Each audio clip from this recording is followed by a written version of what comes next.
Blog Talk Radio. All right.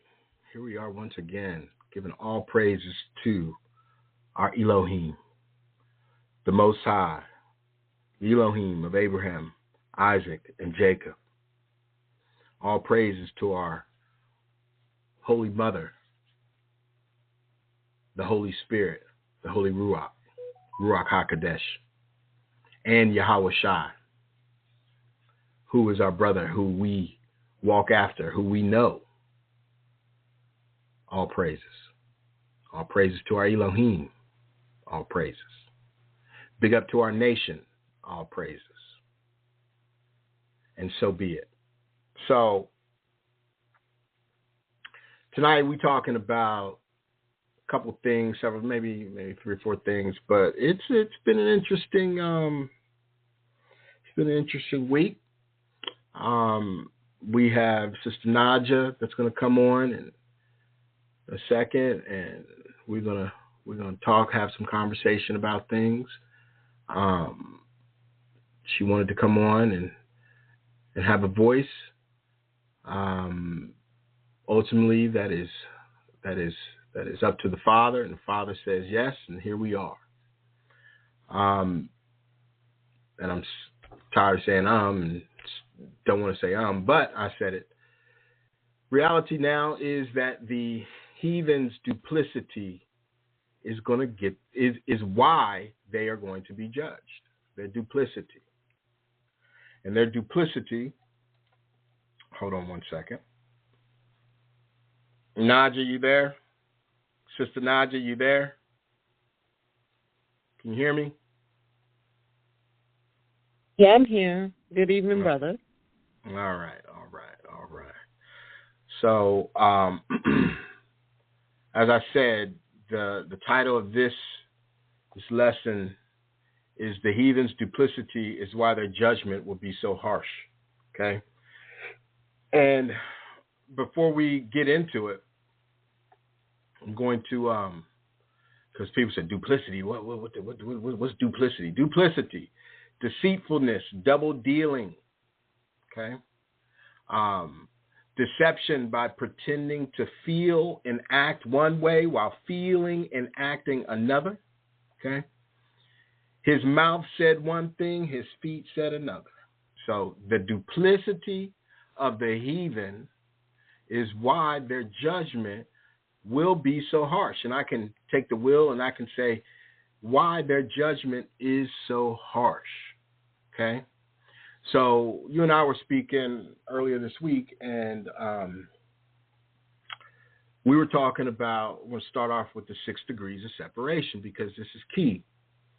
A lot of people don't understand, and this is, reincarnation is real. It is a real thing. It is a situation where the spirit comes to and fro the earth, back and forth through various vessels. The spirits are always with us, okay? So earlier this week, we were talking about the 6 degrees of separation. Now, many people don't understand what that really truly is, but I'm going to explain it. The 6 degrees of separation is our, as a people, 6 degree of separation from the 17th century, okay? Now, if you think about it, I'm 54. My father, our father, is 78. His mother is 99.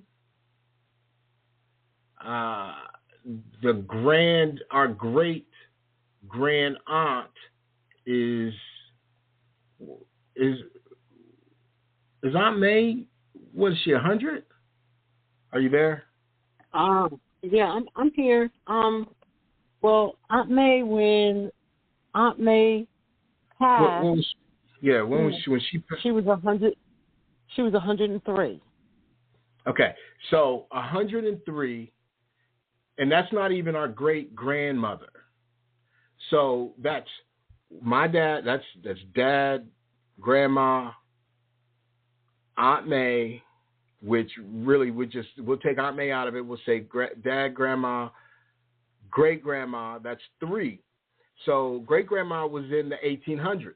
She was right around the turn of the century, right? She was born in the 1800s. Right. So that's 3. Right. Her mama, born in the 1800s, that's 4. Her mama, born, or father, born in the 1700s, that's 5. 6, because 6 degrees, so that's 7. So we're 6 degrees, we're the 7th. So the 5th degree is 1700s. The 6th degree is closer to the 1600s. And if we go back 12 degrees, we're all the way back to the 1400s. So my point to saying that is that, and we're just going to use the 6 degrees, but when the Europeans say that happened so long ago, it really didn't to us. Because mind you, our grandmother's still alive, our father's still alive. So that's through the 20th century. So we're in the 21st century. That was we're past the 20th century with our grandmother. So if that's the case, slavery didn't happen that long ago. It's a 6 degree of separation from us. And a lot of people are upset because we're bringing this forward because they too are 6 degrees of separation from their ancestors of the colonization, the imperialization of dumb diverses. So, this is a judgment. This is a reason this is a case for judgment. Or I won't even use judgment because I don't want people getting all upset. This is a case for justice. That's what this is a case for. And this is why, it's going to be tough. It's going to be harsh on people. And I'll hold that for a second. But that's where the 6 degrees is coming in to fold now. After the X that marked the spot over that marked the U.S., everything has changed. Everything has changed. So what's your take on that thus far? Well, I feel that what you're saying is absolutely the truth. Looking at it, you are beginning to see and hear, people's eyes are beginning to open up and get a better understanding of who they are and where they came from. Just like here, there was such a long period of time where we all thought we were from Africa. Mm-hmm. Mm-hmm. That there were no people of color, of dark complexion here in the United States. That right. We all came from there, and that's what we all need to go back to. Right. Where that's not the case. Mm-mm. We as a people are beginning to realize that the lie they told was a falsehood. I mean, the story they told, was a falsehood. That's right. That there were people of dark complexion here, and they tried to confuse us and claim that we were all from Africa when it wasn't the case. Why do you think that? Why do you think that was? That's a control thing. To be able to gain the power over the people here, so that they could obtain all the knowledge that we had here, all of the lands that we had, all of the materials that we had here, everything about this country we have here. Gold, we have oil, we have everything, all the minerals, all the things that they treasure the most are here. Mm-hmm. And they knew they couldn't just come over and just take it. They had to do something first because we were organized. Mm-hmm. Mm-hmm. And then they made us $5 Indians. Mm-hmm. That's right. So go ahead, finish your thought. So that we would be confused and our eyes would be closed to what we were. They took our history away from us and gave us a false history so that they could obtain everything they wanted to obtain or accomplish everything they wanted to accomplish over here. And they still didn't do it. So, to your point, they coveted this land. So, because they coveted this land, okay, and that's the 10th commandment, thou shalt not covet, okay, because they coveted this land, they had to get us out of our commandments and coveting another land, which was Africa. So people are saying, you know, we are all African, and you know, I go into this a lot, but I've been trying to not as much because it's like beating it's of no consequence. Yeah, it's really of no consequence at this point. But yes, there were some of us of the Southern Kingdom in Africa, and yes, the 10 tribes were in the Americas. Okay. So what they had to get us to do was to covet all of Africa so that we would still be in, and so that we would curse ourselves, because that's ultimately what it boils down to. The only way that you could curse, the only way that you could do away with Israel's power and dominance was to get them to curse themselves. And that covetingness was part of it. And now today we realize that, you know, we're not all from Africa. And even some of our own people are still caught up in that, which is fine. You know, hopefully the Father opened their eyes to realize that, hey, there are 12 of you, 12 brethren, 12 sisters, you know, 12 tribes, and they all weren't in Africa. So hopefully that'll happen sooner rather than later, but that's not for me to consider or even deal with or entertain. You know, that's all the Father's business. My business is to, you know, at least tonight, the Father has me bring some business of the duplicity, because the judgment or justice is going to be had because of duplicity. How many times in our 54 and 56 years of living has there been deceitfulness and double dealing amongst the heathen? I mean, them creating treaties and breaking every single one of them is double dealing. You know, against with our people, they double dealed from the get go, and they still are double dealing. Kamala and Trump, double dealers. You know, they lie, cheat, and steal, and they will tell you one thing and do something else. Obama, same thing. Clinton, Bush, all of them. Every single one of them, all the way to the beginning.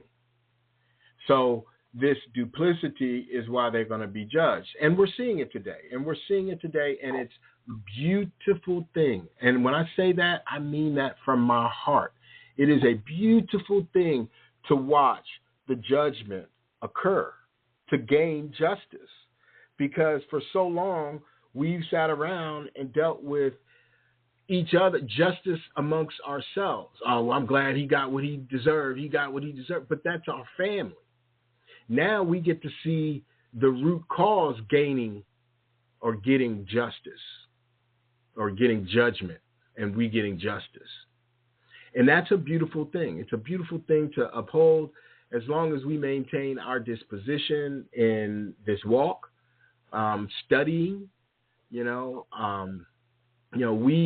we study all the time, every day. We study. We're in this walk. We're talking to people that are like-minded. We're trying to sharpen our own minds, to decalcify our own pituitary gland, to make things in our mind, body, and spirit aligned with the Father's.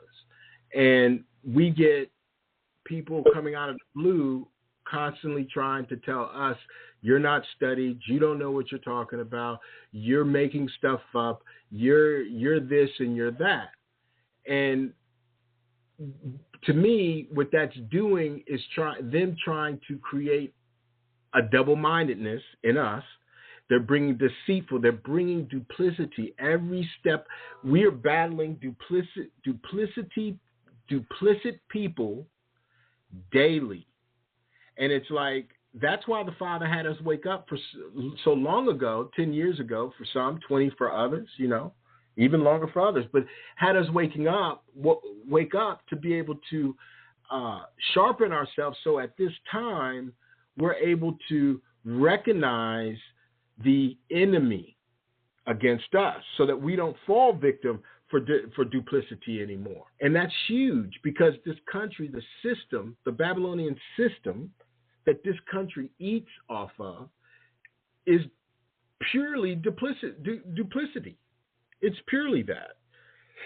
So to me, it's a beautiful thing. Like I truly am enamored with the fall of Rome. I really am. Like I can't get enough of that. Now that's not to say that I'm wishing evil on everybody and everybody that's this color or that color or this, that, and the third is going to be punished this way, that way, every which way but loose. No, I'm just saying the system has to fall, and I'm glad that I am thankful that I am one, A, not like them, and two, that I can see it. Because that's huge. That's huge. That's huge. That's also because you don't deal in this world's riches. You don't deal in the goals that this world sets or this system sets. Where you're dealing is higher than in this world are looking at. Most people are looking at the cars, the jewelry, the houses, the this, the that. Right. But I'm a good person, and I do good. I help. I give to my local charity. Right. But I never knew you. Right. Right. But you never ever. When I walked past you, and you turned and looked at me with a face of disgust. You didn't know me. No. You might have thought you were a good person, but what's the definition of a good person? Well, and that's funny that you say it, because at the end of the day, that's what the problem is with these folks today. They're saying, right, hey, we know you. We know you guys kill each other. We know you guys don't do this. You don't do that. And we're like, but wait, you don't know me. And it's the same as the Yahweh Shai, our brother. They're going to say, but wait, didn't I do? He said, but I never knew you. I never knew you. You never knew my family. I never knew you. And that brings me to this point. How is it that these people? Now, let me rephrase that, because these pronouns. I've done this before. The pronouns always seems to charge people up. So let me just be more specific. How is it that Christians today can say they love so-called Jesus, but hate his family, but say that the people that I'm not going to use Jesus, the people that Yahweh Shai came out of were destroyed. They're no more. They killed him. But yet they love him. So that would be like me liking, having a friend who we're tight with, who I love and blah, blah, blah, but I hate all his family. I hate his family. Matter of fact, I tried to do away with all his family. All I want is to deal with her or he. Okay? And yet, how would that make that person feel? Like if we just say as above, so below, how would it feel? How would, they talk about empathy and sympathy and yada, yada, but how would it feel if the person that the person that you like, you hate their family? How would that make that person feel? Like, I never knew you. Like, it's really simple. Right. I never knew you. And the Christians, run to and fro like chickens with their head cut off because they have this misconception of belief that somehow, I'm just going to say it, white Jesus is going to save them from their selves. Like, how does that even work? I want your thoughts on that. How does that even work? Because they have been bred and conditioned to believe that their actions that may have some consequences, but as long as they can go to the little man in the booth and say, I've done this, and he says, okay, you're forgiven. Right. And do 3 Hail Marys and some rosaries and whatever else that he wants you to do, it's okay to do it. Right. From kicking your dog to killing somebody, it's okay to do it, just as long as you can go before him, who is supposed to be the go-between between you and Jesus or Yahshua. No, we're going to say Jesus because that's what they're going with. Right. They'll go between Jesus and God because those are their words. Right. That everything is okay. So that's I can misuse, abuse the system, the people, the land, the atmosphere. Right. So as long as I say my Hail Marys, I'm good. Right. So essentially, why Jesus will allow you to kill, steal, and destroy, but you can't cuss. You can't use foul language. You can't. You got to be soft in your approach to everything. But you can kill, steal, destroy, maim, rape, destroy, do everything in his name. But when it comes to cussing, don't be using foul language. I mean, that in and of itself is a blasphemy thing to white Jesus. Cussing. Right. And to me, how is language foul? How is a word foul? The words bring meaning to how I feel, what I'm trying to express, how I'm trying to achieve whatever it is I'm trying to achieve through words. Now, if I use, let's say I say, oh, well, that's a nice car. You understand that it's a nice car. Now, you don't know what kind of car it is, and you don't know how nice it is. You just know it's a nice car. But if I say it's a damn nice car, you're going to say, oh, it must be something really nice because she said damn. Right. Well, so how is it that words are curse words if they're only if we only use them to allow us to express the meaning behind what we're trying to say. And that's a perfect point. Yet let's go back to where we started. So there are 3 degrees of separation, right? The Christians, we're only using 3 here. We're not even going to go all the way back, but the 3 degrees of Christian separation from who they are today to who they were, they not only use cuss words, but they also were violent doing it. So they were physical and spiritually cuss word wise abusive. So it takes me to this. Emotional abuse can be a form of emotional abuse, which can happen even after someone tells a person that their words are hurting their feelings. Some forms of emotional abuse are crimes, blah, blah, blah, in Canada, such as threatening to harm or kill someone or stalking them. So back in the day, they will go around and emotionally abuse us and then act on it. So we're just cussing. Right. We're just cussing. It ain't even a thing. It's a cuss. Blah, blah, blah, blah, blah. And they get offended. But yet, when we were being offended by their hurtful physical actions and their words, they didn't care. And see, this is why, again, justice must be had. Like historical things that they don't even want to entertain, they will have to entertain because justice must be had.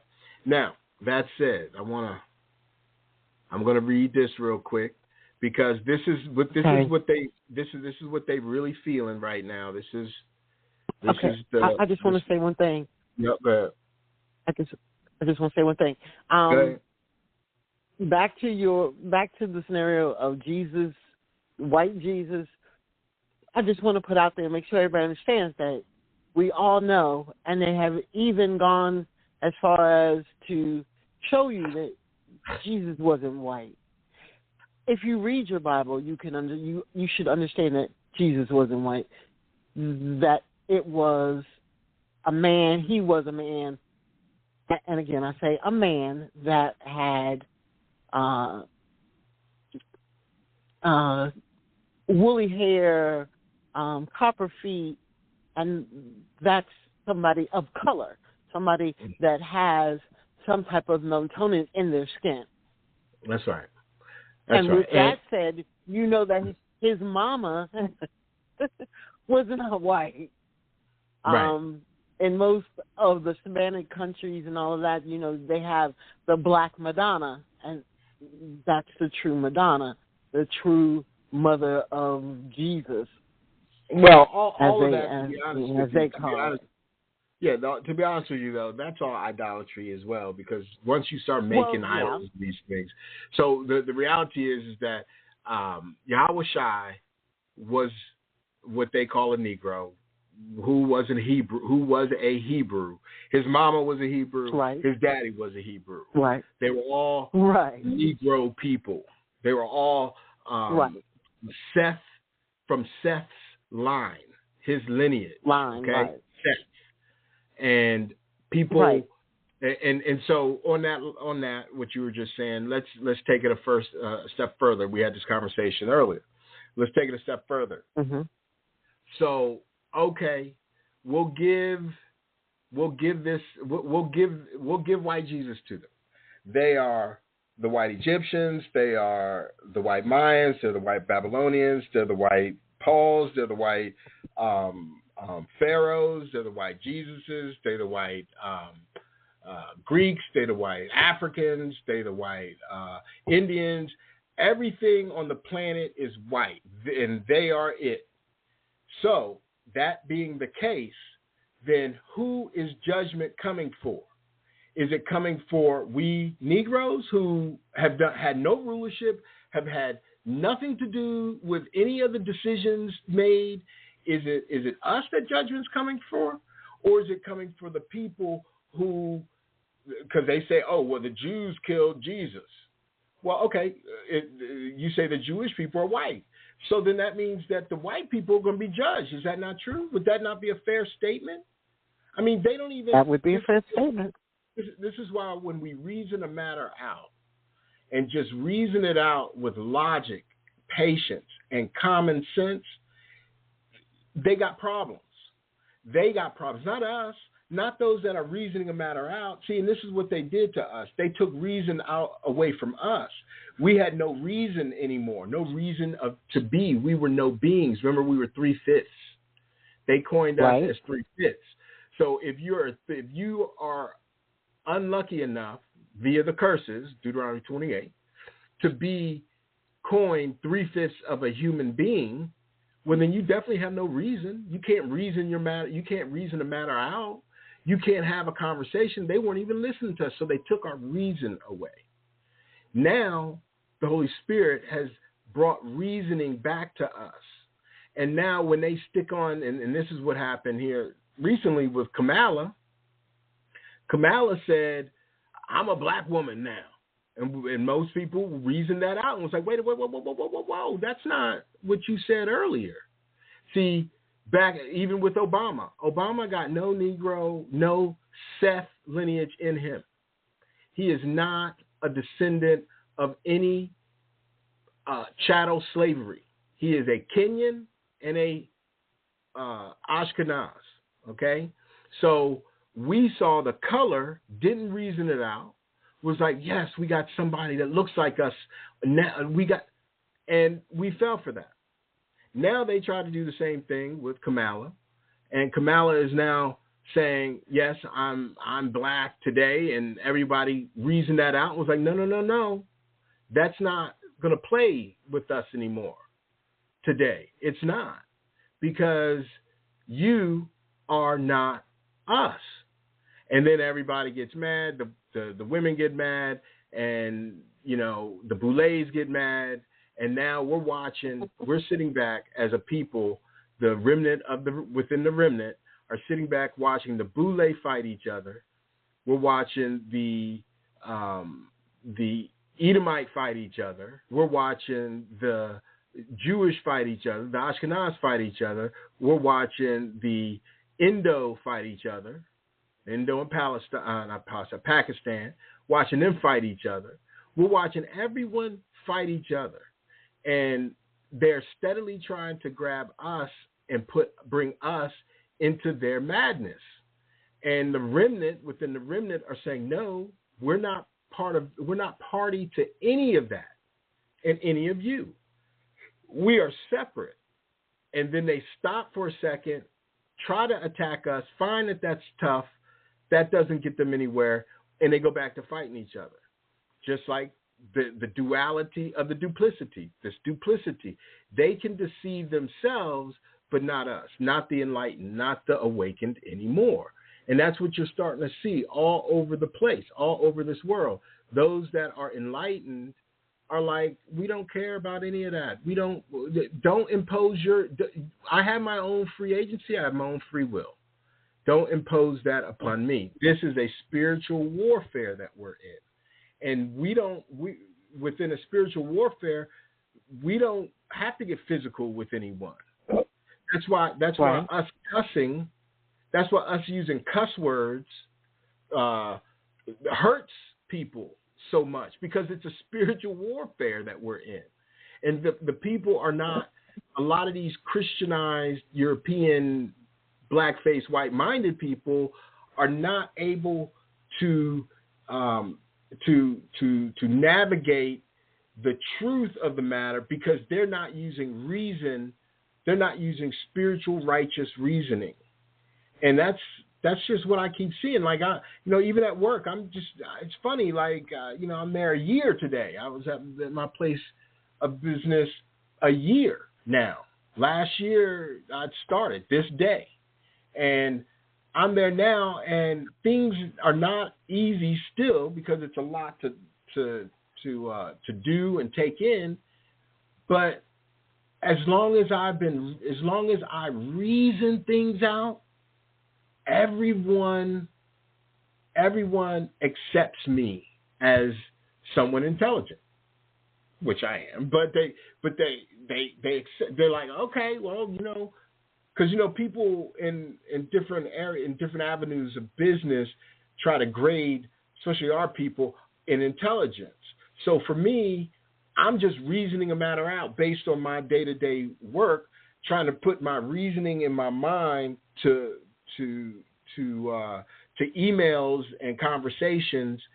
And as long as I'm dealing with the Father, my reasoning is phenomenal. And that's not me boasting. That's just telling what it is. And, a lot of us are like that. A lot of us can reason a matter out today more than we could in the past. And that's the spirit. That is what brings us back to remember. It's the reasoning. Well, why did this happen? That's why they get mad. Oh, well, that happened so long ago. Well, no, it didn't. It didn't happen too long ago for us. I know you guys have cut off your 6 degrees of separation to make it just 1 degree, but no, it is still 6 degrees. And we're okay with using our 6 degrees because our 6 degrees of our ancestors wants justice. And they should have it. There should be no problems with that. The other day, the last week, they were looking for this little black kid in Mississippi, and they found him the other day, this week, hanging by a noose. And I'm like, well, see, this is the justice that you don't think that child's, because he was a young man, a young boy. You don't think that young boy's spirit is crying out for justice? Like this is the mindset. And if I ask a Christian that, they'll say, well, no, forgiveness or oh Jesus, why, or whatever. We're saying, hey, we want justice. He wants justice. And they upset about the justice that we're asking for. And rightfully so. Rightfully so. They don't want this justice. This justice is going to be tough on them. And, oh, well, that's not our problem. That's not our business. That's why we don't care. Now, real quick, because that's a good segue to this. Well, let me do this too. This is where they're all. This is why they all upset. And this is from the Ring of Fire in November and the X in April. Indeed, I tremble for my country when I reflect that God is just, that the Elohim is just, that his justice cannot sleep forever, that considering numbers, nature, and natural means only, a revolution of the wheel of fortune and exchange of situation is among possible events that it may become probable by supernatural interference. Thomas Jefferson.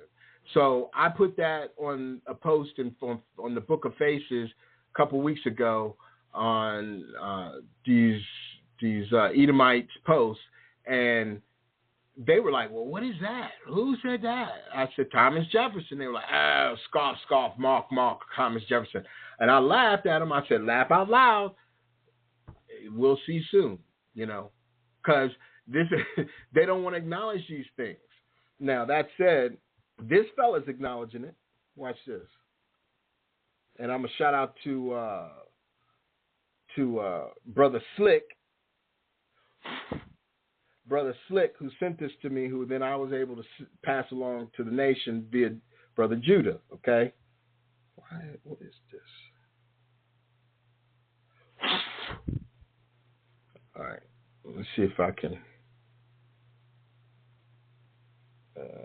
Where'd it go? Oh, wait a second.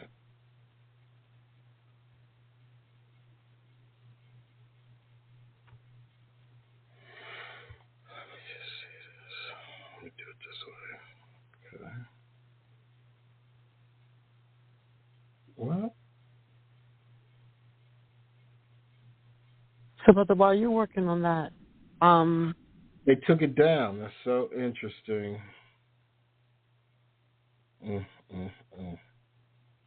They took it down. They really did. They certainly did. They took that dude down. Let's see. And so, what are you saying? Go ahead. Wait a second. My bad. Hold on. So I just got another rejection. Spoke to a recruiter yesterday about a position, and they told me they were extremely impressed with my experience, but in this very competitive market, had decided to go in a different direction. So out of probably over 1,200 applications over the last year, and probably a handful of interviews, yet again, rejected. I've actually applied for minimum wage stocking positions at supermarkets near me, and I'm even getting rejected from them. I don't know what to do at this point. I have a livelihood to support. I've got kids to support. I've got bills to pay. I don't know how I went from making 6 figures to not being able to find any work at all. It's like you live the dream, you work 25 plus years building up your skills and your experience, getting all of that innate experience and knowledge. And nobody wants to hire you. So I don't know what these other people that are competing against me have that I don't have, as far as like leadership and stuff like that, because I have extremely consistent success in leadership and managing teams and people. Apparently not. Always referred to as a breath of fresh air when I join new teams and take on new direct reports. So I'm really at a loss right now. I don't know what else to do but continue applying, but I'm at the point where I'm having to move for the 6th time to a temporary place. I haven't been able to have a place to call home for over a year now because I don't have that consistent income coming in to maintain, the payments. So I have to keep jumping around. Probably going to have to go and move in with my dad, which at my age and having had a family and owned, 3 different homes over my lifetime is a very hard pill to swallow. But at this point, I don't know what else to do. So if anybody out there has any advice, any suggestions on how I can get more interviews or even get made an offer, I'd really appreciate it. I don't know at this point what is left. I see all these jobs posted and I apply for them. I probably apply for 3 or 4 positions, a day, 4 days, 5 days a week. And as you know, applying for work is a tedious task in itself. You have to customize each and every resume for that specific job and then try to find the keywords and make sure the keywords are all in there. So I don't know what else to do. I'm at a loss. I'm at a point now where I'm starting to pack up again and getting ready to have to move at the end of the month. This is crazy.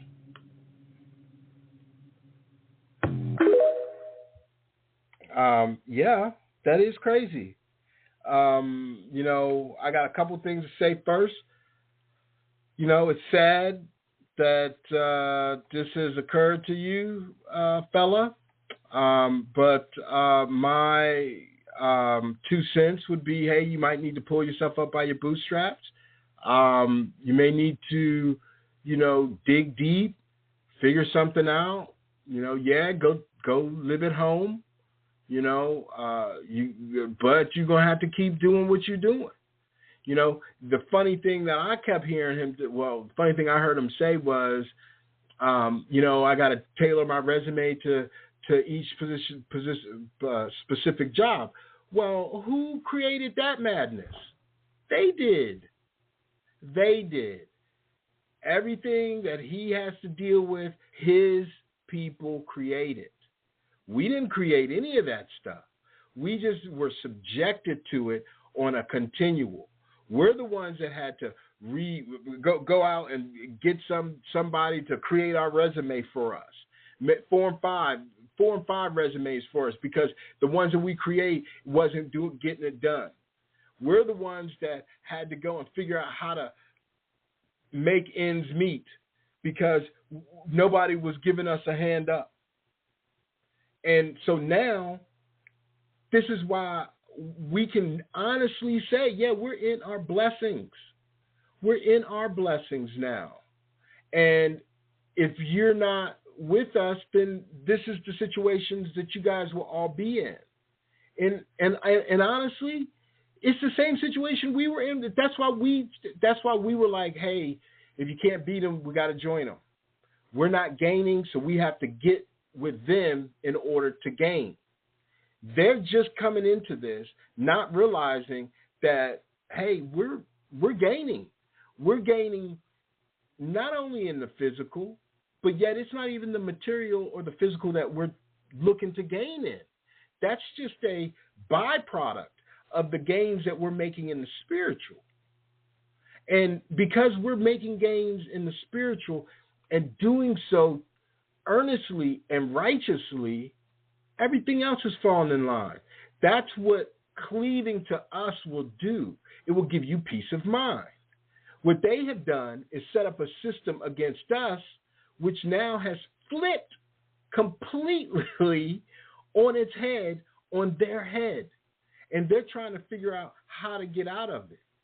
Well, when you make your bed a certain way and you got it all with bed bugs, you're going to have to lay in it. This has nothing to do with us. We are trying to do the best we can in and out of a system that was created against us.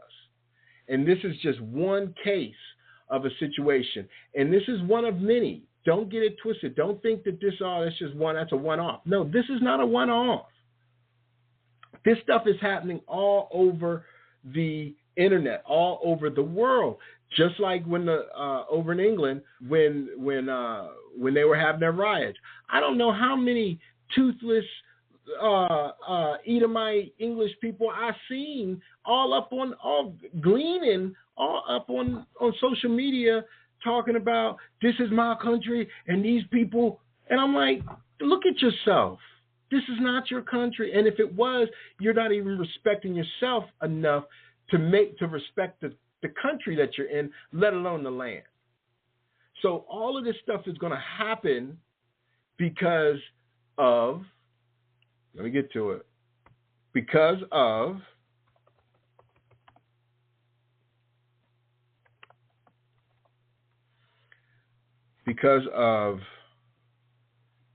Genesis 15, 13 through 14. And he said unto Abram, know of a surety that thy seed shall be a stranger in a land that is not theirs, and shall serve them, and they shall afflict them 400 years. And also that nation whom they shall serve will I judge, and afterwards shall they come out with great substance. So this is what's going on. And they don't want to acknowledge that, oh, well, white Jesus says that he loves me and everybody's going to be fine. And as long as you guys are hateful, you guys are this, you guys are racist, you guys are, no. This has nothing to do with that. This has to do with this. And he said unto Abram, know of a surety that thy seed shall be a stranger in a land that is not theirs. Doesn't mean that it's not theirs, that it wasn't theirs. It just says that it's not theirs. And I can add at the moment. And shall serve them, and they shall afflict them 400 years. And also that nation whom they shall serve, will I judge, and afterwards shall they come out with great substance. Come out of her, come out of that system, so you're not partakers of the plagues that he's about to put upon them. So this is a plague that this fella just went under. I don't understand why all this is happening to me. Well, I mean, I recall back in the 80s and in the 90s, especially the 90s, and the early 2000s, I was like, why can't I get ahead? I have sat back and worked my tail off, 7 to 7, bell to bell, taught people the marketing and the sales strategies that this corporation has taught me, that I took under my wing, and I trained them up, and they make more money than me. They're gaining houses before me. They're getting married before me. They're having 5 kids before me. They're making money. They're driving big cars before me, and I'm the one that taught them. Why is that? Well, we now know why that is. And now that it is our turn since 2019, since the time of the revelation, if you will, now we get to see and say to ourselves, okay, I get it. We were cursed. We don't want to do that no more. Father, you brought us to jealousy. I am jealous of these Edomites. They have our land. They have our heritage. They have our resources. I want it back. How can I get it back? Well, this is what you got to do. This is what he told us through the Spirit. And when we start doing that in bulk, as a remnant within the remnant, everything changed. Everything. The earth started moving. The sky started moving. The planets, the alignments, everything moved in accordance to our awakening. 400 years. 2019. And now everybody's upset that we're just speaking out what they're upset because we're saying, hey, you guys might want to cleave to us. You guys might want to listen to what we're saying. I mean, they are such a foolish people that they don't have the reasoning nor the common sense to see, wait a minute, these Negroes who we've had in derision are standing up saying they are the people, And they seem to have a smile on their face in saying it. They seem to be happy saying it. They seem to be knowing something that we don't. Let's go cleave to them earnestly and righteously. But no, they don't do that. They're doubling down.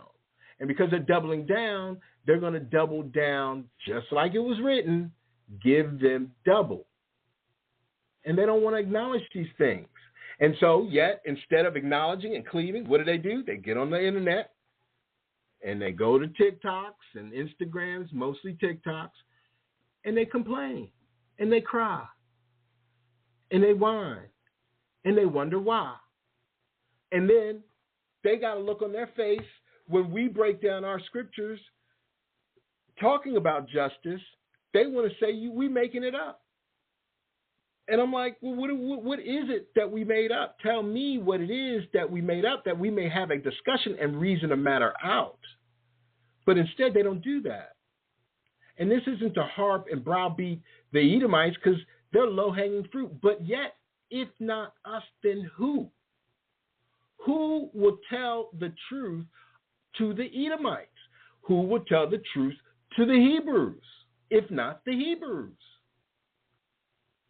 That's why I am that's why I am who I am. That's why I gives not two filth flooring cares. That's why at the end of the day, I know through my boldness, I am setting a precedent of protection amongst all those that I hold dear. All of them. Because of me. And of course there's others. But I know my role. I know what I have to do because of the conviction, the strength, the boldness, the wisdom that I have. I'm going to do that because that's the testimony I want the Father to.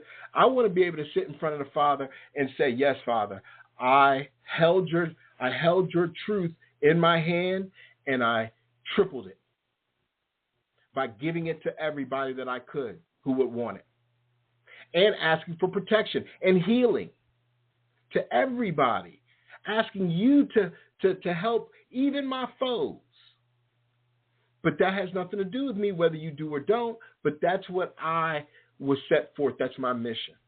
And some people be like, well, what's your mission? You think that you're supposed to do this and do it. Listen, that's not your business. Of what I'm supposed to do, you do what you're supposed to do. That's why this is such a funny to me. It is hilarious to me.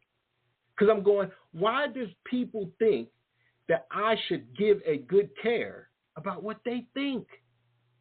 Especially about me? Like, what is that? I mean, what does that mean? Okay, so you're not this, or you think, you're black. Okay, well, that's your opinion, which is incorrect, because I can tell you who I am. Wow, you're black. You're African American. You're from Africa. Well, wait a minute. Okay, so then that means that you are a European and you are not white. You are a heathen. I'm not a heathen. You are a Christian heathen. You are a Constantine Christian. And then I might say, damn and shit. And they go, oh God. And I'm going, what? What is wrong with the mental faculties of these Gentiles who, mind you, just 5 years ago was on top of the world, talking mass doo-doo, telling me that I ain't doo-doo, right? But they are on top of the world. Matter of fact, 3 years ago, they were talking about I'm still doo-doo, and they getting raptured. Now, in 24, they now want to be us. They now saying, nah, we ain't getting raptured. No. We're the Israelites. I'm like, well, wait a second. Hold on. Hold the phone. You mean to tell me you're not getting raptured now? Why, Jesus ain't coming to get you and you me? Like, come on. See, that is abuse. that is pure abuse. That is what they're doing. And they're not abusing me. They're abusing themselves. That is self-abuse. They are mentally ill. That's why it's best to cleave to us. That's what That's my mission. That's my goal, to say, hey, at the world, you need to recognize who we are, and it would behoove you to cleave to us. We're not going to treat you the way you treated us. We're going to treat you spiritually the way you want to be treated, and we're going to treat you physically the way we want to be treated. Because at the end of the day, we're not here to do any of that. We're here to gain the position back of where we've come from. So that was my soliloquy real quick. So I apologize I didn't give you time to interject. But that was the Spirit just had me say that, because it's enough is enough. Enough is enough. Now, before I get into this Isaiah, you go ahead and you take the floor. So what's your take? What do you think? What's your word? I agree with you. I have learned at a very young age that I am not of this world. I am going through this world. I am not trying to obtain all of the goods of this world, but I'm trying to obtain the wisdom and the knowledge that the Father has put there for me to obtain, and try to make this world heaven on earth. Remember the Lord's Prayer, and we have been discussing that. Go ahead. How that we're supposed to, within the prayer, it says, heaven as it is on heaven on earth. But so many of the Christian people, they say those prayers, and they, just like you said, they get in the church and they pray and they talk about the righteousness and how we're going to go to heaven, but they don't listen to the words. They hear them, but they're not listening. And a good listener is going to hear what you're saying and then act upon it. Now, whether their action is by mouth speaking something or actually doing something, they're still going to act upon it. A good listener, because they're going to take whatever it is you have to say and try to understand it. And if it doesn't make sense to them, then they're going to tell you it doesn't make sense, or they're going to go and find out why it doesn't make sense. Right. We are supposed to be making this world a heaven, not a heaven somewhere in the by and by. In the by and by. I said, you're going to get to heaven in the by and by. Because those words come from the Emerald Tablets, correct? The by and by? No. No. What? The Lord's pretty crazy. Oh. Yes, it does. Yes, it does. Yes, it does. That sounds like the by and by. No. The by and by came from somebody.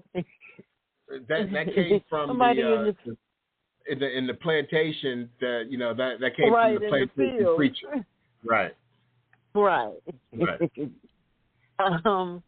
But that's why I always tell people that you have to obtain a peace, an inner peace, and not deal with what's going on in this world. This is supposed to be our heaven. We are supposed to be happy here. But they have systematically corrupted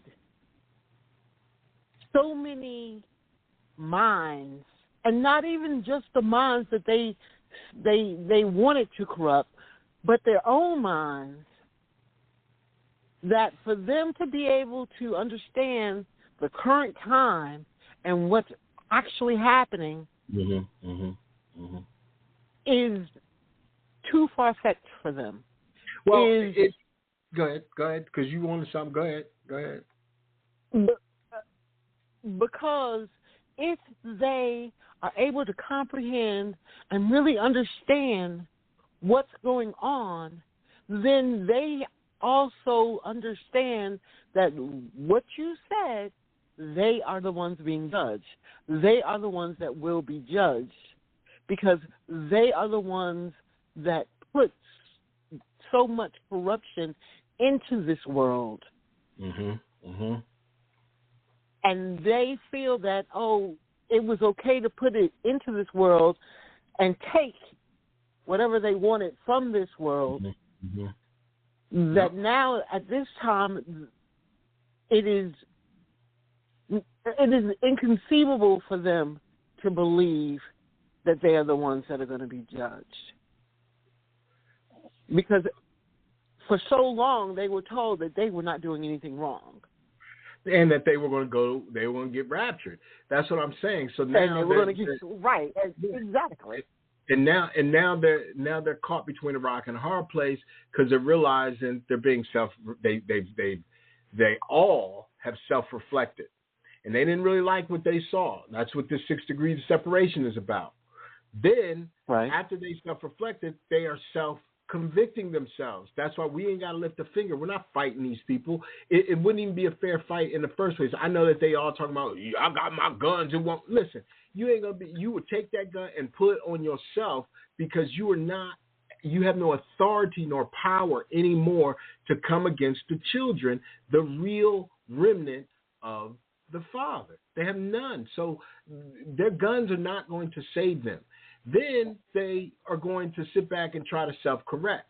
And they're going to self-correct by trying to get in league with one another once again, because that's the only thing that they understand, confederacy. That's it. We just like World War, but just like the Civil War.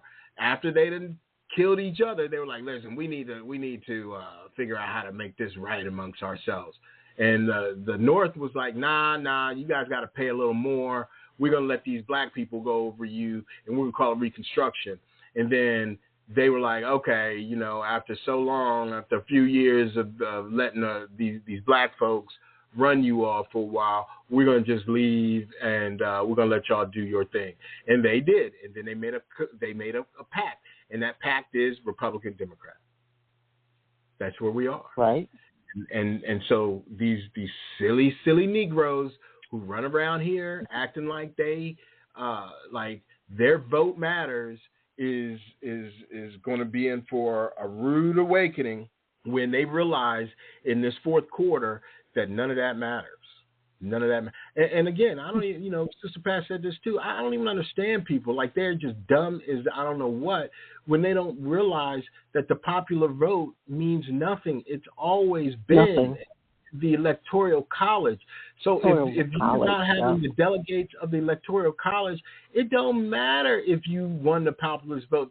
If the population says we want Kunta Kinte, if Kunta Kinte don't have the Electoral College, Kunta Kinte ain't winning. It's as simple as that. This whole system is not difficult. They made it up to think during when we were under the curses, they made it up to make it seem like it was this complicated thing. No, it's not complicated at all. It's really simple. They cheat to win. They win to cheat. So it doesn't matter who wins. Somebody's cheating, and somebody has cheated to win. That's the whole thing. That's it. And we if nothing else, if we didn't see in 2000 when Bush stole it from Gore, that's the Republicans. That's why the Democrats are all upset now. That's why they stole it from Trump last time, because they're like, shoot, y'all stole it from us, so we're going to steal it from you. And mark my words, if Trump wins the popular vote, they will steal it through the Electoral College. It's so easy to see these people's deception because the duplicity is It's just in our face now. It's no longer behind us. Everything is done out in the open now. So their duplicity, their double talk, their lies, their trickery, their deceitfulness, it's out in front of them. It goes before them. That's what this wisdom does for us. It allows us to see what's coming before it comes, and we're already seeing that this election is tainted, it's corrupted. We already see that these two characters that they got are clowns. We already see that the Babylon is fallen. So it doesn't matter at the end of the day who wins. Everyone who votes for these people, these two beings, these two mankind people or beings are going to lose. They're going to lose. Why? Because whoever voted for mankind Trump,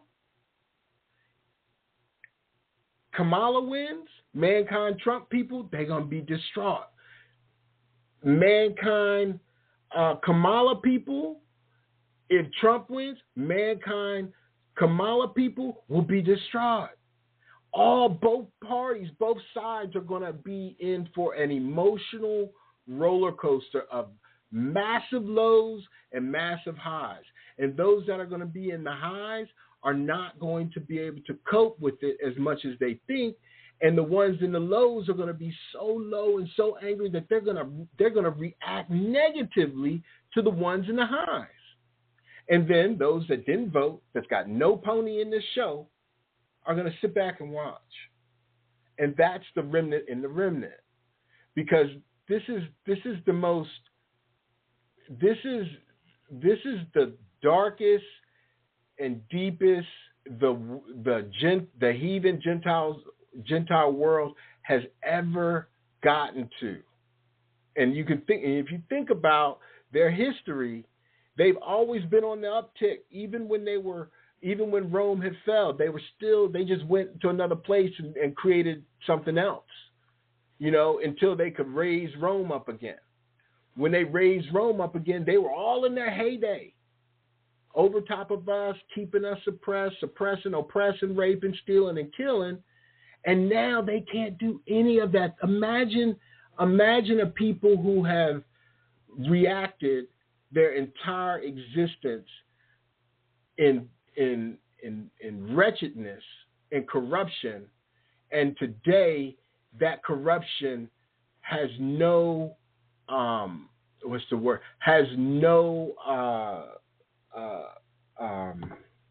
not control, but has no imposition. I'll use that word. Has no imposition over the people that they're trying to control. You understand that? Does that make there's no everything that they do now holds nothing over us. There's no authority over us to make us have to listen to them. Their imposition of things has gone away. So now when they are saying, you need to vote for me because I'm black, that don't sit well with us. That is a slap in the face. We are now offended. And we now have the voice to say, excuse me, well, I'm offended at that. And then when they get offended because we get offended, we now have the tenacity and the reason to say, I don't care. So what, you mad? What does your feelings have to do with mine? How does your feelings supersede my feelings? See, this is what has happened. For so long, our feelings were suppressed. Their feelings superseded ours. It was based on what they felt. Now, especially so-called black men, now when we stand up and we're saying, no, our feelings matter, now the whole world is in an uproar. The whole world. They're killing in Gaza. They're killing over in Russia. They're killing in South America. They're killing over in Africa. They're killing in Asia. And all we're doing is going, our feelings matter. Hey, what we feel and what we think and what we believe, it matters to us. And it doesn't matter if it doesn't matter to you. they're in an uproar. They're like, I can't believe that these people are doing this. The whole world has become a Karen against us. The whole world. And we don't really care because they have no power against us. It's like if I'm at the store and some older person comes at me, I mean, am I really going to knock them out? No. I'm just going to say to them, I'm going to cut them. I'm going to cut them with words. And they're not going to, they'll be so emotionally distraught over the words that I cut them with, things could happen, Things could happen. But I'm not raising a finger on them. It's not eye for an eye. We're past that. Now it's strictly word, because now the word is our sword. The sword is our word. That's how I be using this. I'm using this, and I'm using it only when the Father allows me to use it to cut somebody with. Other than that, I'm really cool. I'm really reasonable with the wisdom that I wield. And I think that, for what it's worth, that's what the Father wanted us to do with this. Be reasonable with people. Don't boast, don't mock, don't scoff. Just be reasonable with people. But the Gentiles, the heathens alike, have never been reasonable with us. Their mindset is that we are nothing. So now it changes. That's the exchange of situation Thomas was talking about. He clearly made it clear to them that these things would change. But go ahead. What were you saying? Oh, no. Go ahead. I was listening and agreeing to what you had to say. Okay, well, with that said, and I mean, I guess I could comment on words. There you go. Okay. And you're right. Whenever we're at an age where we can now use our words. We can now use them to express the truth. Right.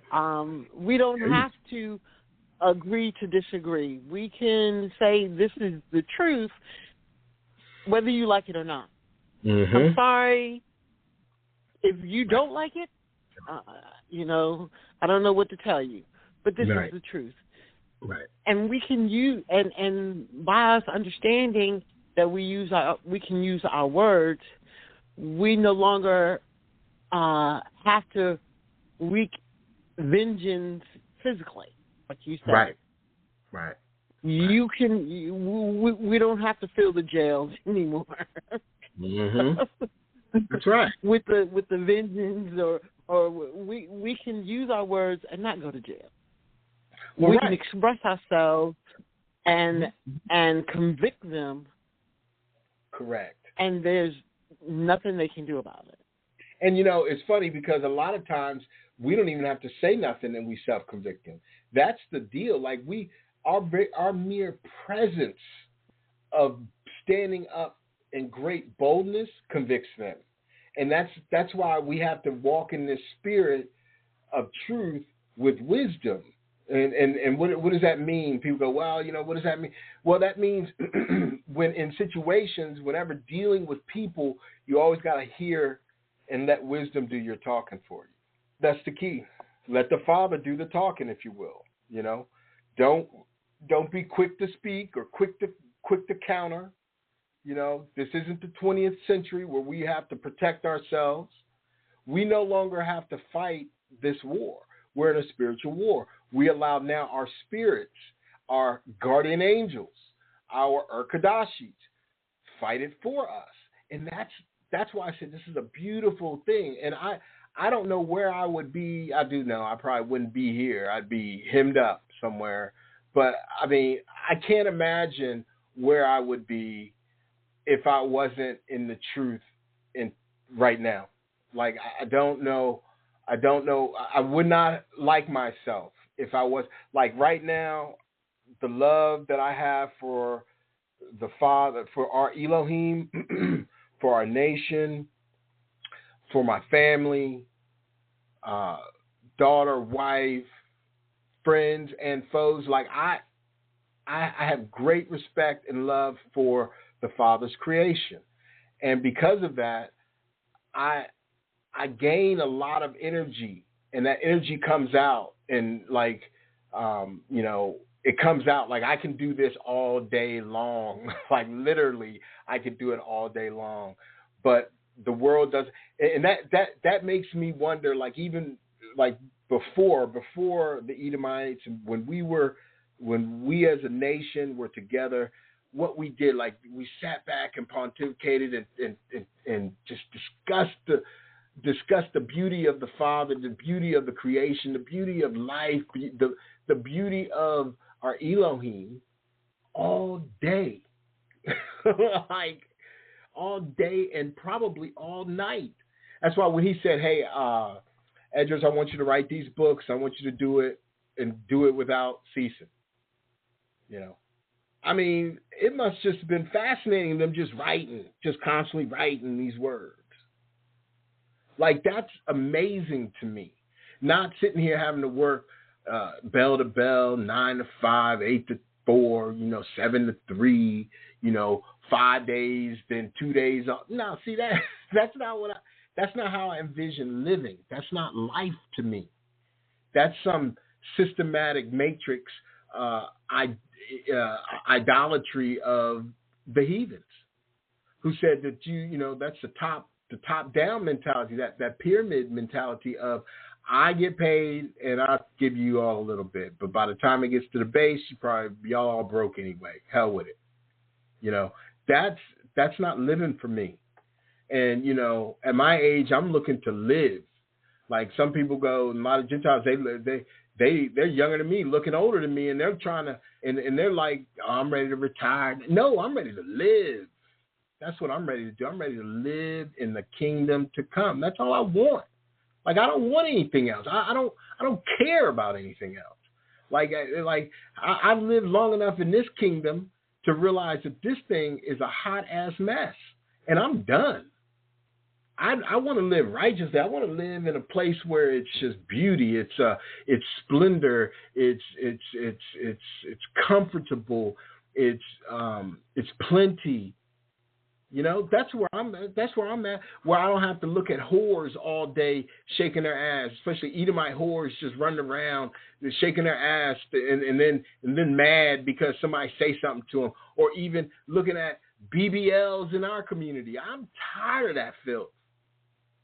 I'm sick and tired of it. I'm sick and tired of the disorder of the Gentiles, of the heathens' kingdom.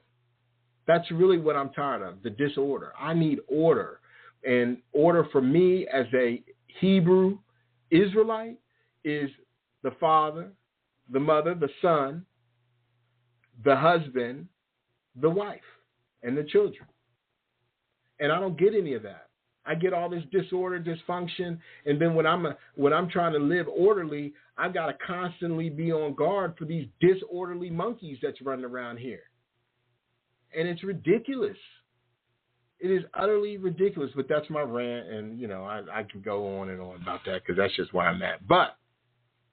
And I'm sure I'm not the only one, so I just breathe through it, you know what I'm saying, and keep it moving. So this is what I'm going to, before I say this, are you, because we got about 10 minutes, a little over 10 minutes left, but you got anything else you want to add to all that? No, you're doing a good job. I mean, I could add more, but, besides the man being the head of the family, and that's where it's supposed to be. Mm-hmm. That's right. But most families, like you said, are not necessarily put in that order. They are in disorder. Right. So the man is not the head, the woman is the head, or there is no man, or there are two women, or there are two men, and this is too much. It's too much. That's what I'm saying. It's like, come on, everybody. God bless. Can we just get some order? That's all I'm saying. But it's what it's doing is all of the disorder, within confusion comes order. Out of confusion comes order. Mm-hmm. So we are the order. That's correct. There you go. We are who they need to look towards for the order. And that's why they need to cleave. That's right. Go ahead. And that's why they need to cleave.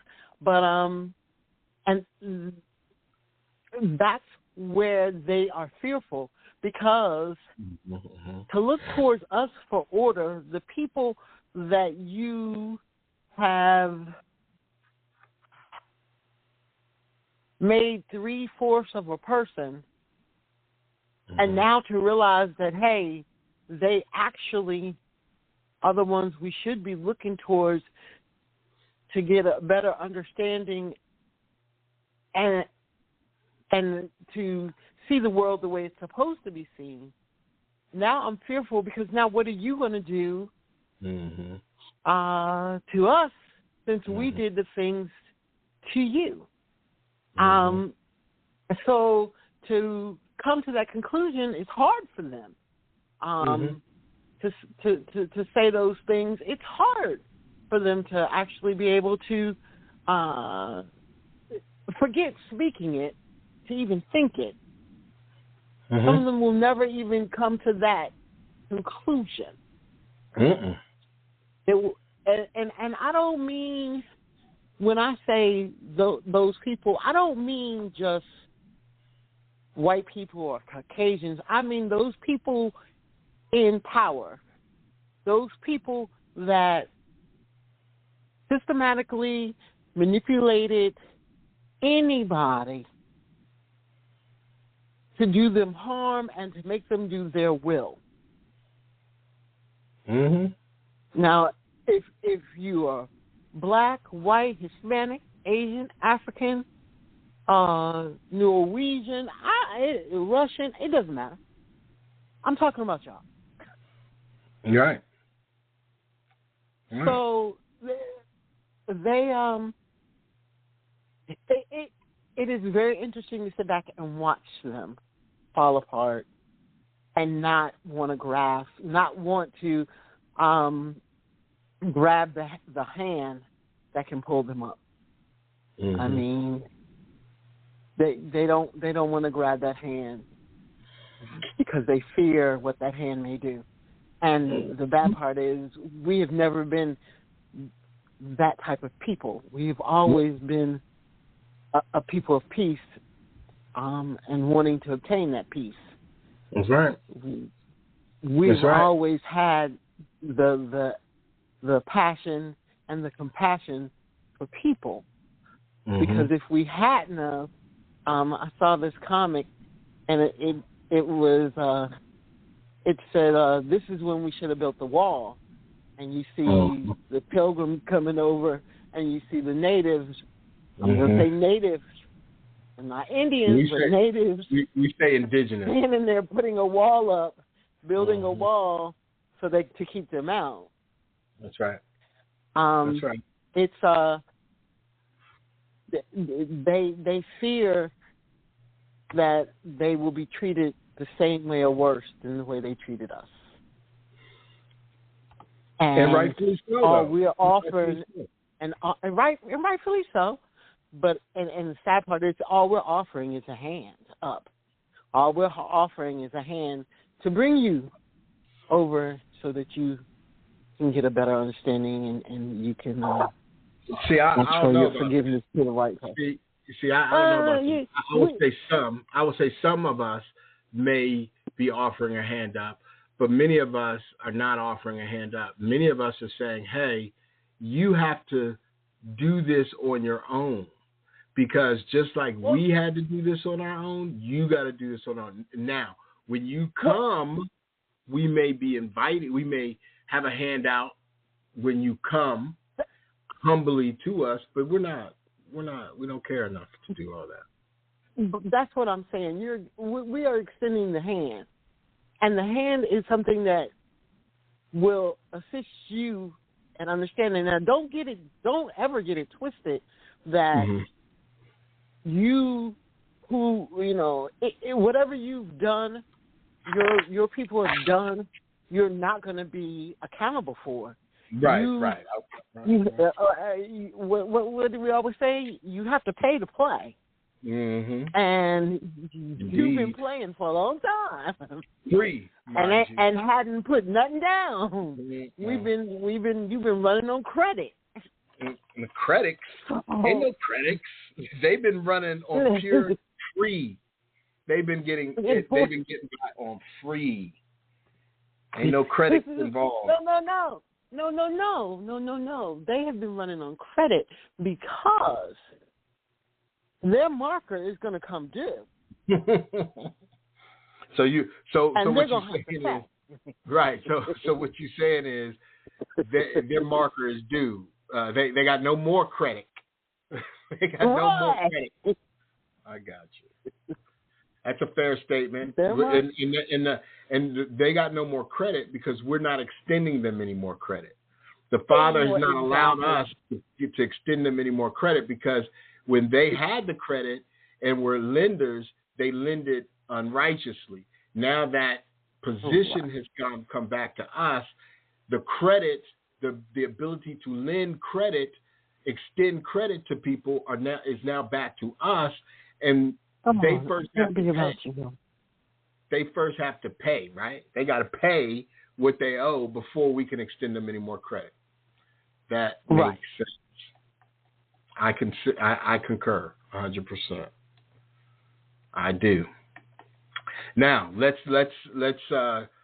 turn to Isaiah 13 because I feel like the Spirit had me look at this earlier today, and it appears that this is what's happening today. There's a lot of things that these words in our scriptures are popping off the book quick, fast, in a hurry. And every time I look around and pull up a scripture that the Father is saying, pull up a scripture, and it doesn't even matter what book it is, but right now I'm just dealing with the scripture of so-called Old Testament, and everything I pull up, it's like, this is what's happening now. He says, see, I'm telling you, just be patient and continue to endure and persevere. So I'm like, okay, so this is Isaiah 13. The burden of Babylon, what's that? What'd you say? Nothing, go ahead. The burden of Babylon, which Isaiah the son of Amos did see, lift ye up a banner upon the high mountain, exalt the voice unto them. Shake the hand, there's your extension of the hand, shake the hand, that they may go into the gates of the nobles. I have commanded my sanctified ones, which is Israel. I have also called my mighty ones for mine anger, even them that rejoice in my highness. That's all of us, the whole house thereof. The noise of a multitude in the like as of a great people, a tumultuous noise of the kingdoms of nations gathered together. The Lord of hosts, or Yahweh Shai, mustereth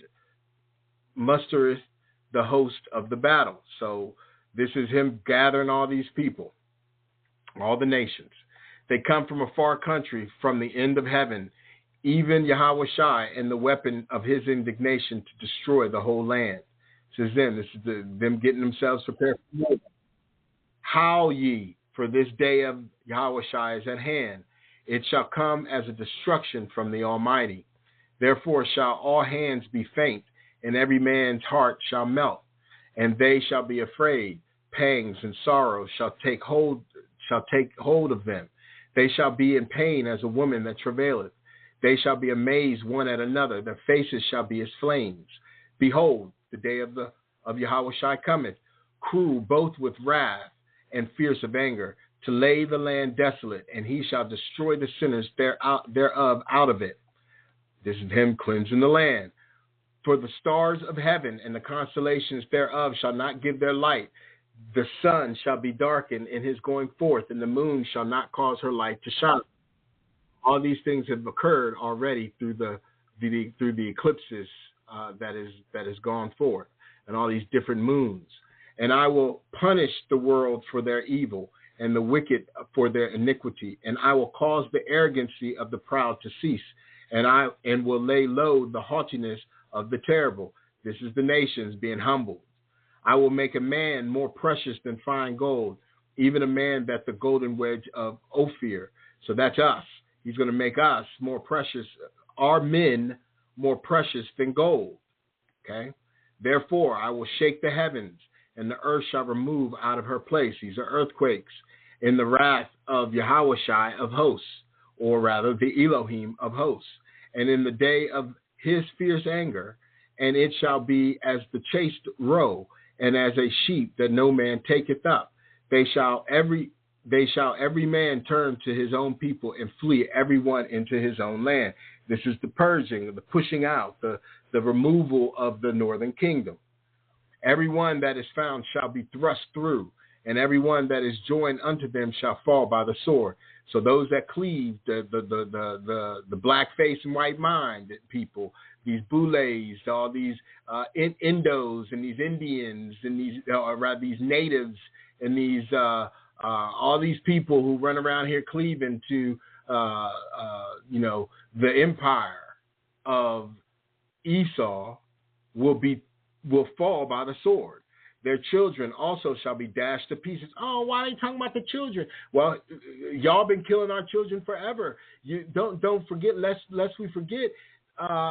Rome was trying to kill the Edomites. Were trying to kill Moses, and they tried to kill Egypt was trying to kill Moses. The Edomites were trying to kill Yahushua.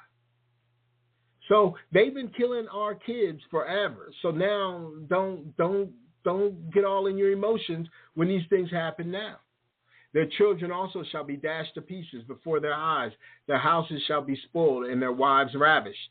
Behold, I will stir up the Medes against them, which shall not regard silver, and as for gold, they shall not delight in it.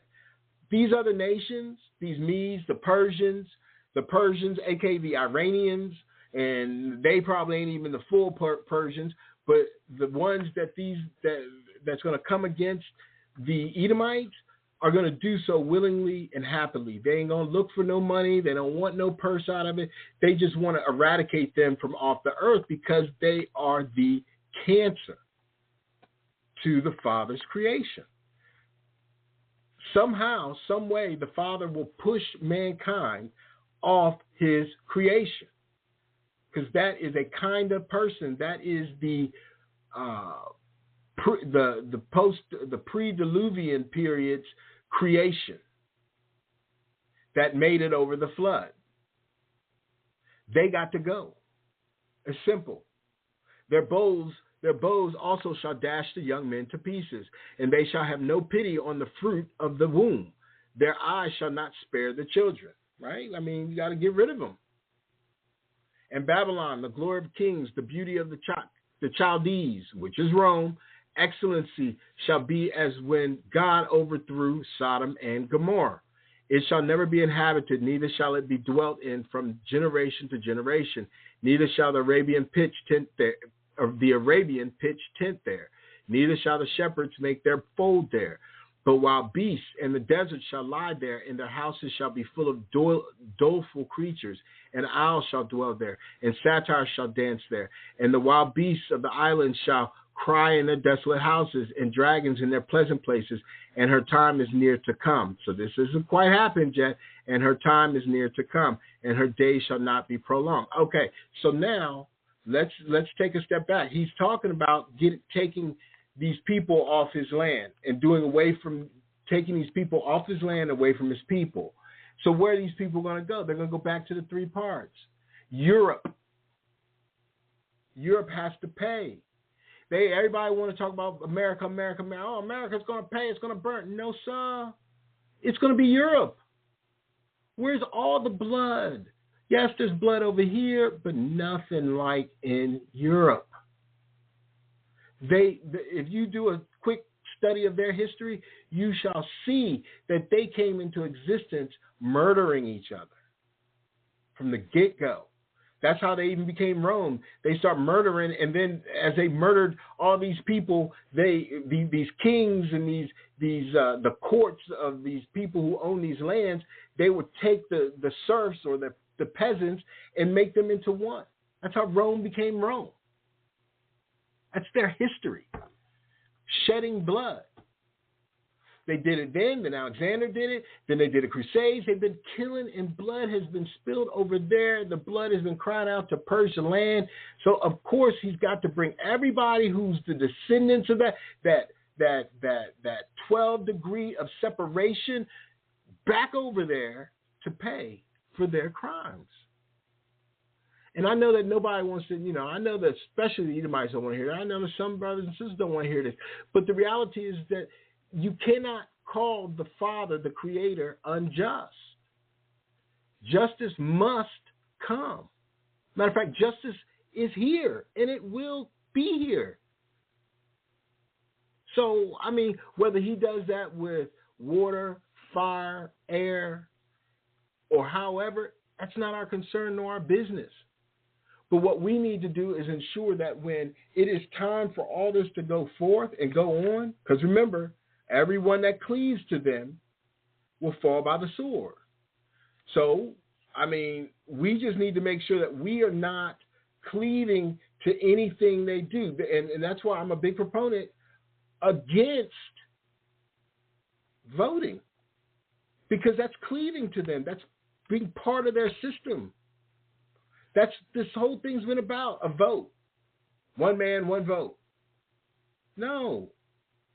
Don't even entertain that. That's folly. That's poppycock. That's dumb. Because if you continue to cleave to them, there is no coming back from that. Matter of fact, they need to be cleaving to us. We don't need to be entertaining anything they do other than dealing with what we got to do day to day to maintain, and giving the Father all our energy and treating each other the way we want to be treated and keep it moving. But treating them in the spiritual the way they need to be treated, and treating them in the physical the way we want to be treated. That balances it out. It's all good. We keep it moving, and we don't get deceived by their duplicity. That's the beauty of this. That's why we're here. That's why we're up. That's why we are now standing up to be able to, what's that? That's why we are standing up to be able to bring this word, to be able to be in boldness to say these things, because if we don't do it, nobody else will. All right, sis, I'm going to let you close this out. Have the last word before I shut it down, because it's after time. So, you there? Yeah, I'm here. All right. What you got for me? I have to say this. We are, as I stated before, we are not people of this world. We are people of the Spirit, and we are going through this world to obtain the knowledge that we needed to know and to follow what the Father has in store for us. Mm-hmm. We are not to look towards any of this down here, whether it's voting, their laws, their rules, their regulations. Now, I'm not saying that we're supposed to go and commit crimes and ravage and rape and pillage. No, because we're all above that. Mm-hmm. We understand that those are not the things to do. But to buy into their ideology is not what we're supposed to be doing. That's right. Or their idolatry.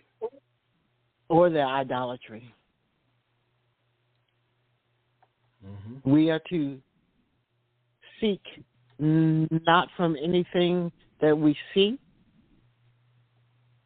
and we are to have a good relationship with our Father. Mm-hmm. And if we do those things and understand that no matter what comes we will conquer it. We will overcome it because of our relationship with our Father. The woes of this world are nothing. That's right. The worries of this world does not bother us. Because we know that this world is not ours right now. That's right. But we will have this world. This world will be heaven. And it'll be right here on us. That's right. All praises. All praises. All praises. All praises. So, all right. Well, it's good to hear you. Good to catch up with you. You know, just so the family knows, this is my actual sister. She is out of Houston. She has known me for 54 years, and hopefully another 54 if the Father's will be done. But I appreciate you coming on and giving us some wise words and giving us some wisdom and chopping it up with me, because this is what we do. This is what I do, and it will continue as long as the Father says so, and so far, and thus far, that's what he's done. So you can come on back whenever is needed, and you can always listen in, and you know, we'll do this again. That was good. I enjoyed it. That said, I'm going to finish up with reasoning out a matter, because this is what we have to do. And I know we've heard this all before, but this is Proverbs 25. It is the glory of our Elohim to conceal a thing, but the honor of kings is to search out a matter. So that said, family, sister, brothers, I bid you all adieu. Until the next time, be at peace. Shalom.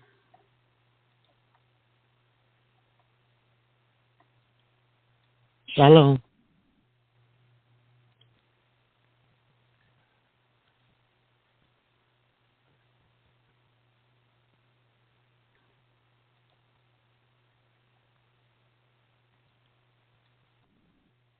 It is Ryan Seacrest here. Everybody needs some variety in life. That's what I love about Chumba Casino. They know how to keep things fresh and exciting. All their games are free to play, like spin slots, bingo, and solitaire. You can claim free daily login bonuses, too. And they release new games every week. So spice things up with ChumbaCasino.com now for your chance to redeem some serious prizes. Sponsored by Chumba Casino. No purchase necessary. VGW Group. Void where prohibited by law. 18 plus. Terms and conditions apply.